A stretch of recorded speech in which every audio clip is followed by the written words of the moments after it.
बिस्मिल्लाहिर्रहमानिर्रहीम। अस्सलाम वालेकुम नाज़रीन, आप यूट्यूब चैनल देख रहे हैं। मैं इमरान खान हूँ। इमरान खान साहब की मेडिकल रिपोर्ट के हवाले से अलग अलग तरह की बातें हो रही। पाकिस्तान तहरीक इंसाफ की जो लीडरशिप है वो कह रही है रिपोर्ट ठीक है, इमरान खान साहब की आंख के अंदर बेहतरी आई है। रिपोर्ट भी यही कह रही है, जबकि इमरान खान साहब की फैमिली और उनके जो ज़ाती मुआलिजीन हैं वो अभी तक मुतमईन नहीं है। और तीसरी तरफ वो लोग जिन्होंने ये दावा किया कि इमरान खान साहब की आंख की बिनाई बिल्कुल ख़त्म हो गई है, उनका दावा अपनी जगह पर मौजूद है। अब आप इन सारी चीज़ों को इकट्ठा करें और एक बिगर पिक्चर आप इसकी देखें तो हुआ क्या। एक तो ये है कि पहले खबर आती है कि इमरान खान साहब की आंख ख़राब हो गई है, और इमरान खान साहब ये बताते हैं कि मैं अक्टूबर से इस बात की शिकायत कर रहा था, जनवरी में जाके इन्होंने सीरियस लिया, और फिर यहाँ टेस्ट करने के बाद ये मुझे अस्पताल में लेकर गए, वहाँ पे मेरी आंख टेस्ट करवाई, और आंख के अंदर इंजेक्शन लगाने के बाद बताया कि 15% आंख बची है और 85% आपकी बिनाई चली गई है।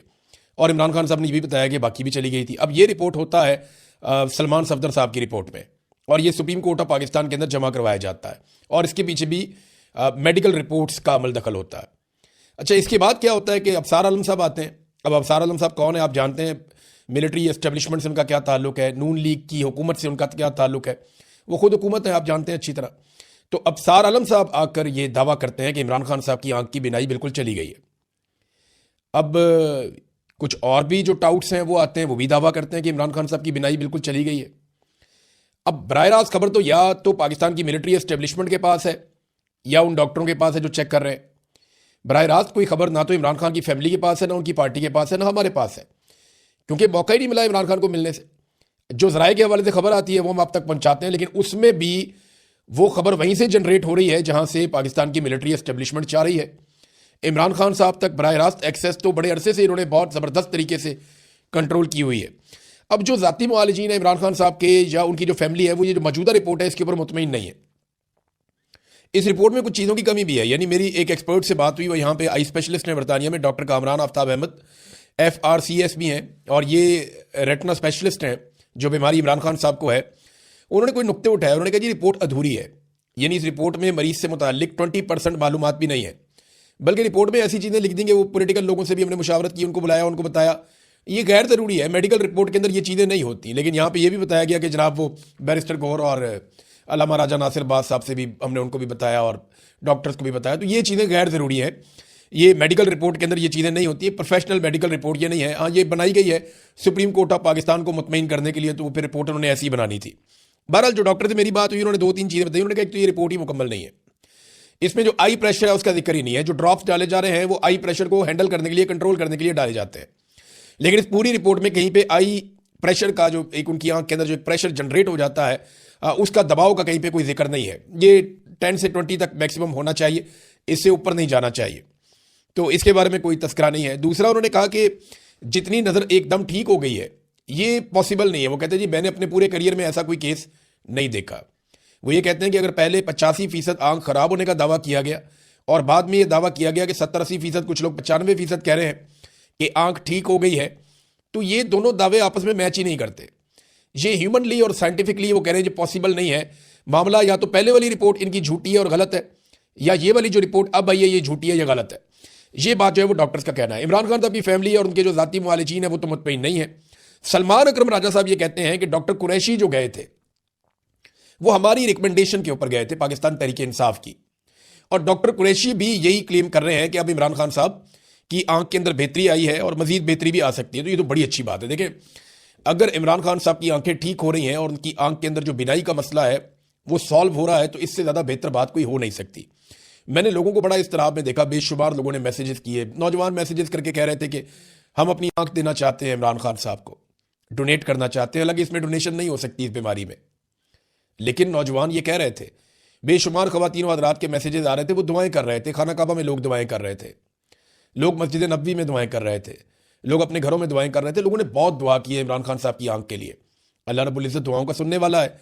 लेकिन जो डॉक्टर मेरी बात हुई जिनसे, वो कहते हैं जी ऐसे नहीं है। अफसार आलम साहब ने देखें, वो एक तरफ वो ये कह रहे थे कि आंख खत्म हो गई है, और भी बहुत सारे लोग ये इस तरह की बातें कर रहे थे, बहुत वसूख से ये बात कर रहे थे। अब सवाल ये पैदा होता है कि ये जो लोग ये बातें कर रहे थे, क्या ये अफरा तफरी फैलाना चाहते थे? तो फिर तो अफसार आलम साहब पे मुकदमा दर्ज होना चाहिए कि जनाब आपने बिनाई खत्म कर दी। हालांकि ऐसी कोई सच्ची खबर मौजूद नहीं थी, ये उन्होंने कहा ना, और उन्होंने कहा कि बड़े बावसूख जराए से मैं कह रहा हूँ। अब नवाज शरीफ के ये आदमी है, खास आदमी है, और एस्टेब्लिशमेंट जिनका जो ताल्लुक है वो सारी दुनिया अच्छी तरह जानती है। इमरान खान साहब की फैमिली आज के दिन में एक मौक़िफ़ देगी, और वो पॉइंट ऑफ व्यू अपना सामने रखेगी कि इमरान खान साहब की आंख की सेहत के बारे में उनका क्या कहना है और उनका मुतालबा क्या है। अभी तक जो पार्टी मुतालबा कर रही है, बाकी लोग कर रहे हैं कि फैमिली की मौजूदगी में जो ज़ाती मुआलिजीन हैं उनकी मौजूदगी में कुछ टेस्ट किए जाएँ और इमरान खान साहब के हवाले से उनको आज़ादाना टेस्ट करने दिए जाएँ ताकि कन्फर्मेशन हो जाए कि इमरान खान साहब की सेहत कैसी है। बहरहाल अब क्योंकि पूरा निज़ाम हुकूमत कंट्रोल कर रही है तो हुकूमत ही जानती है, लेकिन एक बात तो कंफर्म हो गई है कि इमरान खान साहब की आंख ख़राब ज़रूर हुई थी और ये बात भी कंफर्म हो गई है कि ये जो आंख ख़राब हुई है ये हुकूमत और पाकिस्तान की मिलिट्री एस्टेब्लिशमेंट की मिली भगत से ख़राब हुई है। अब ये इन्होंने जानबूझकर बदनीयती से ख़राब की है या इनकी नाअहली है, ये समझ नहीं पाए। ये चीज़ें तो इंक्वायरी हो तो पता चलेगा, लेकिन इंक्वायरी पाकिस्तान में कौन करेगा? यानी आसिम मुनीर साहब इमरान खान साहब को कंट्रोल करते हैं तो उनकी इंक्वायरी कौन करेगा या कौन चेक करेगा? मिलिट्री एस्टेब्लिशमेंट का आपको पता है पाकिस्तान में तोती बोलता है, ताकत उनके पास है। आज तो ये किसी को जवाबदेह है ही नहीं। दूसरी जानब जो पाकिस्तान तहरीक इंसाफ का एहतजाज चल रहा है वहाँ पे कुछ तादाद लोगों की बड़ी है स्वाबी में, कुछ और जगहों पे लोग एहतजाज करते हैं फिर चले जाते हैं, सड़क बंद करते हैं फिर खोल देते हैं, तो मुख्तलिफ जगह पे अलग अलग तरह का एहतजाज चल रहा है। पार्लियामेंट के बाहर से जो बंदे गिरफ्तार किए गए थे पाकिस्तान तहरीक इंसाफ के, उनमें 2 MNAs और 4 MPs के ऊपर मुकदमा दर्ज किया गया है और जो मुकदमात उन पर दर्ज किए गए हैं ज़रा उनकी नौयत आप चेक करें। जो MNAs हैं और MPs हैं उनके पास इक़दाम कत्ल के, दहशतगर्दी के और पुलिस एहलकारों पर फायरिंग के, यानी रेड जोन में फायरिंग हो गई, किसी को पता ही नहीं चला, हंगामा आराई, पुलिस एहलकारों पर फायरिंग, असला छीन लिया, संगीन नताइज की धमकियां, इक़दाम कत्ल, दहशतगर्दी। ओ भाई ये कौन से वाकयात हो गए इस्लामाबाद में जिसका किसी को पता ही नहीं चला? रेड जोन के अंदर फायरिंग हो जाती है और किसी को पता ही नहीं चलता। ऐसे बेवकूफ़ हैं, मुकदमा बनाते हुए भी नहीं सोचते, वो बनी बनाई तहरीरें पड़ी हैं पकड़ के बंदों के नाम डाल देते हैं। अब उसके अंदर जो MNA शफकत ऐवान है, पता चला जी वो भी इसके अंदर है, MNA उमर असलम वो भी इसके अंदर है और कुछ MPs हैं जिनमें रिफत शाह, सरफराज डोगर, मलक असद और तैयब राशिद, ये 6 लोग गिरफ्तार हुए पाकिस्तान तहरीक इंसाफ के। इनके ऊपर जनाब मुकदमात डाल दिए गए हैं। अब नाज़रीन पाकिस्तान तहरीक इंसाफ की ना एक बड़ी अजीब सिचुएशन बन गई है। एक तो देखें वो एहतजाज कर रहे हैं, वो एहतजाज जिस तरह का कर रहे हैं वो एहतजाज में गिना ही नहीं जाता। यानी पार्लियामेंट हाउस के अंदर जाकर बैठे हुए हैं वहाँ पे और कह रहे हैं जी हमारा धरना है। अब इस तरह का धरना तो हमने पाकिस्तान की सियासी हिस्ट्री में नहीं देखा। इधर खैबर पख्तूनख्वा हाउस के बाहर जो धरना था वो पहले ख़त्म हो जाता है फिर दोबारा शुरू हो जाता है, वो भी समझ से बाहर है कि वहाँ क्या चल रहा है। पार्लियामेंट लॉजिक वालों की कोई खबर आ ही नहीं रही, पता ही नहीं चल रहा। फिर यहाँ पार्लियामेंट से निकल के जाते हैं 2 लोग, जाके डॉक्टरों से मिलकर ब्रीफिंग लेके वापस भी आ जाते हैं और उनको रोटी नहीं मिलती। ये अजीबोगरीब किस्म की चीज़ें हैं जिनसे शकूक व शुबहात पैदा होते हैं। देखिए हुकूमत जिसको चाहती है वो कहती है आओ जी आपको मिलवाते हैं। अब वो यही समझे होंगे इमरान खान से मिलवा रहे हैं, वो लेकर चले गए, डॉक्टरों से मिलवा के उनको वापस ले आए। अब पाकिस्तान तहरीक इंसाफ ना इस सिचुएशन में फंस गई है। खैबर पख्तूनख्वा में लोग एहतजाज कर रहे हैं, पंजाब में भी निकल रहे हैं तो लोग खुद निकल रहे हैं, लीडरलेस निकल रहे हैं और लीडरशिप जो है वो बाकायदा लोगों को कॉल करके ऐसा सच बुला नहीं रही कि तुम लोग आओ यहाँ पहुंचो, या लोग खुद लेकर नहीं आ रहे। उसकी एक वजह है, मैं आपको बता देता हूँ। अगर इन्होंने 1 लाख, 1.5 लाख, 2 लाख बंदा इकट्ठा कर दिया ना सवाबी में, तो वो लोग ये कहेंगे कि चलो इस्लामाबाद, फिर वो क्राउड कंट्रोल नहीं होगा। और अभी कोई ऐसा लीडर भी नहीं है जो उस क्राउड को कंट्रोल करे। और ग्राउंड के ऊपर सच्ची बात यह है कि पाकिस्तान तहरीक इंसाफ की तैयारी नहीं है। देखिए मैं बार बार ये कहता हूँ बड़ी सपोर्ट है, बड़ी सपोर्ट है। ये 2/3 अक्सरियत के साथ अभी आप इलेक्शन करवाएं, इमरान खान नाकों चने चबवा देगा सारों को, ये इलेक्शन जीत जाएगा बड़े आराम से, सबको पता है। आसिम मुनीर साहब भी जानते हैं। सपोर्ट बहुत ज़्यादा है पाकिस्तान तहरीक इंसाफ की, लेकिन ग्राउंड के ऊपर तैयारियाँ, जो तंजीमी तैयारियाँ होती हैं वो नहीं है। अगर आपने एक तहरीक चलानी है, एक लॉन्ग मार्च करना है, एक धरना देना है, आपको उसके लिए लॉजिस्टिक्स चाहिए होते हैं, आप उसके लिए तैयारियां करते हैं, आप कंटेनर बनाते हैं, कारकुनों को तैयार करते हैं, कारकुनों की ड्यूटियां लगाते हैं, आपको पता होता है कहाँ कहाँ से कौन कौन बंदा लोगों को लेकर आएगा, किस तरीके से होगा। हाँ ये ज़रूर है कि अगर कोई इनकलाब ही आ रहा है पाकिस्तान में, पूरा पाकिस्तान बाहर निकल आए और पूरा पाकिस्तान मामला अपने हाथ में ले ले, फिर तो 2-4 दिन की गेम है, फिर तो मामला बिल्कुल उलट जाएगा। लेकिन अगर वो नहीं होता और एक पॉलिटिकल पार्टी के तौर पर आपको बड़ा एहतजाज करना पड़ता है, तो मैं ये साफ बात कहना चाहता हूँ कि उसकी तैयारी नहीं है। अगर गुज़िश्ता चंद महीनों में ये रैलियां की गई हैं, जलसे जुलूस किए गए हैं, इनकी जगह पे अगर ग्राउंड पे प्रॉपर तैयारी की जाती, जिसको इमरान खान साहब ने कहा था स्ट्रीट मूवमेंट, अगर उसकी तंजीमी सतह के ऊपर तैयारी की जाती, नौजवानों को पता होता, उन सबके पास उनकी ड्यूटीज होती हैं और वो सारे जुड़े होते हैं आपस में राब्ते में, तो ये ज़्यादा बेहतर बारगेनिंग पोजीशन में होते। लेकिन ग्राउंड पे तैयारी नहीं है। मकबूलियत बहुत है, मकबूलियत बहुत है, आवाम के अंदर पजीराई बहुत है, अवाम जो है वो लायामल भी मांगती है। लेकिन देखिए आप एक हजूम को लेकर नहीं चल सकते, आपने बाकायदा ऑर्गेनाइज तरीके से जाना होता है, उसकी तैयारी नहीं है। और अगर इनकलाब आ जाए तो अलग बात है, वो हमने पंजाब में तो देखा नहीं अभी तक, ना सिंध में देखा, ना बलूचिस्तान में देखा। लोगों को निकलना चाहिए अपने हक के लिए और एक दिन लोग निकलेंगे, मैं ये जानता हूँ, लेकिन फिलहाल ऐसा कुछ दिखाई नहीं दे रहा। मेरे ख्याल में पाकिस्तान तहरीक इंसाफ को या सुहेल अफरीदी को, उनके बाकी लोगों को किसी भी ट्रैप में आने की बजाय अपनी स्ट्रीट मूवमेंट की तैयारी को तेज करना चाहिए। अभी तो ये मुतालबा है, और देखें एक और पंगा पड़ गया, फैमिली और पार्टी, ये ऐसा लगता है बज़ाहिर आमने सामने आ गए। और ये जो पार्लियामेंट के अंदर इनकी सारा दिन बहस होती रही है, मस्जिद के अंदर बैठ के इन्होंने मीटिंग की है, वो यही की है ना कि जनाब पार्टी को कंट्रोल कौन करेगा, फैसले कौन करेगा। तो देखें सादी बात है, जो सियासी फैसले वो सियासतदानों ने करने हैं, वो इमरान खान की फैमिली तो नहीं कर सकती। वो तो बहुत ही गैर सियासी किस्म के लोग हैं, उनको तो इतना आइडिया भी नहीं है। तो ये फैसले तो सियासतदानों ने करने हैं, जो तजर्बाकार सियासतदान है। महमूद अचकज़ई साहब हैं, अल्लामा राजा नासिर अब्बास साहब हैं, असद कैसर साहब हैं, बाकी लोग हैं, इन्होंने ये, बैरिस्टर गौहर है, सलमान अकरम राजा, इन लोगों ने ये फैसले करने हैं कि किस तरफ जाना है, एहतजाज कैसे होगा और सियासी फैसले क्या होंगे। लेकिन क्योंकि ये सिचुएशन बड़ी अजीब है, यहाँ पे इमरान खान साहब की जिंदगी का मामला आ जाता है, उनकी बिनाई का मामला आ जाता है, तो फैमिली बहुत रेलिवेंट हो जाती है और वो ओवरकम कर जाती है सारी सिचुएशन को। सारी सिचुएशन में वो बहुत आगे निकल जाते हैं। वजह यह है कि उनकी वाबस्तगी है ना बराह रास्त। कानूनी नुक्ता नज़र से भी जब इलाज के बारे में बात की जाएगी तो फैमिली की बात की जाएगी, फैमिली को बनाए, कानून में भी फैमिली पहले है। तो यहां पे फैमिली की रेलिवेंसी बहुत ज़्यादा बढ़ गई और उसकी वजह से बहुत सारी चीज़ें जो हैं वो कंफ्यूज भी हुई, बहुत सारे प्रॉब्लम भी क्रिएट हुए। क्योंकि देखिए फैमिली तो जब बात करेगी वो यही बात करेगी हमारे भाई को निकालो जेल में से और उसका इलाज होना चाहिए, हमें हमारे भाई से मिलवाया जाए। उनकी डिमांड्स तो यही रहेंगी। अब जो पॉलिटिकल लोग हैं उनकी तरह पॉलिटिकल डिमांड्स होती हैं। अब देखना यह है कि इसको ये कैसे मैनेज करते हैं। अभी जो होना था वो तो चीज़ें हो गई हैं। आज इमरान खान साहब की फैमिली स्टेटमेंट देगी, देखते हैं उनका स्टेटमेंट क्या आता है। इमरान खान साहब की उनके बेटों से सिर्फ बातचीत करवाई गई है, और देखें ना बेटों से जब बातचीत की तो नईम हैदर पंजूता साहब हो या बाकी लोगों ने बताया कि इमरान खान ने अपने बेटों को बताया कि उनकी आंख मुतासर हुई है। ये बात तो कंफर्म है। अब जिन लोगों की वजह से आंख मुतासर हुई है उनसे तो सवाल होता रहेगा, इसका जवाब तो हमेशा मांगा जाता रहेगा, क्योंकि एक लीडर के साथ इस किस्म की हरकत हुई है। मैंने वीडियो देखी है शफीउल्लाह जान की, जैसे पुलिस उसको घसीट के मारती हुई लेकर जा रही है। यानी किसी वजीर इत्तलात को क्या ऐसे पुलिस घसीट के मारते हुए लेकर जा सकती है? सिंध का, पंजाब का, फेडरल का, फेडरेशन का, कोई भी, बलूचिस्तान का कोई भी वजीर इत्तलात आप पकड़ें और पुलिस वाले ऐसे मारते हुए घसीटते हुए इसको ले जाएं, ये मनाजिर पाकिस्तान का मीडिया ववेला डाल देगा, पाकिस्तान का मीडिया शोर मचा देगा, पाकिस्तान के अंदर रोला पड़ जाएगा और पूरी दुनिया में रोला पड़ जाएगा। लेकिन शफीउल्लाह जान है, क्योंकि पाकिस्तान तहरीक इंसाफ से इमरान खान से उनका ताल्लुक है और इस वक्त पाकिस्तान की मिलिट्री एस्टेब्लिशमेंट इमरान खान साहब पे बहुत गुस्से में है, तो किसी को कोई फर्क ही नहीं पड़ता जो बाहर दिखाई दे रहा है। नाज़रीन, अली अमीन गंडापुर साहब ने कुछ स्टेटमेंट्स दिए हैं, मैं इसके ऊपर इसलिए बात करूंगा कि मैं इनमें एक दो चीज़ों का गवाह भी हूँ। गंडापुर साहब ने कहा कि मोहसिन नकवी की तारीफ की कि जितनी कोशिश उसने की मोहसिन नकवी ने इमरान खान को छुड़वाने की, उतनी कोशिश किसी ने भी नहीं की। ये तो ज़रा ज़्यादा बोल गए। गंडापुर साहब की अपनी कोशिश मोहसिन नकवी से ज़्यादा है, और इमरान खान साहब की पार्टी में बेशुमार लोग ऐसे हैं जिन्होंने बहुत कोशिश की इमरान खान साहब को छुड़वाने की।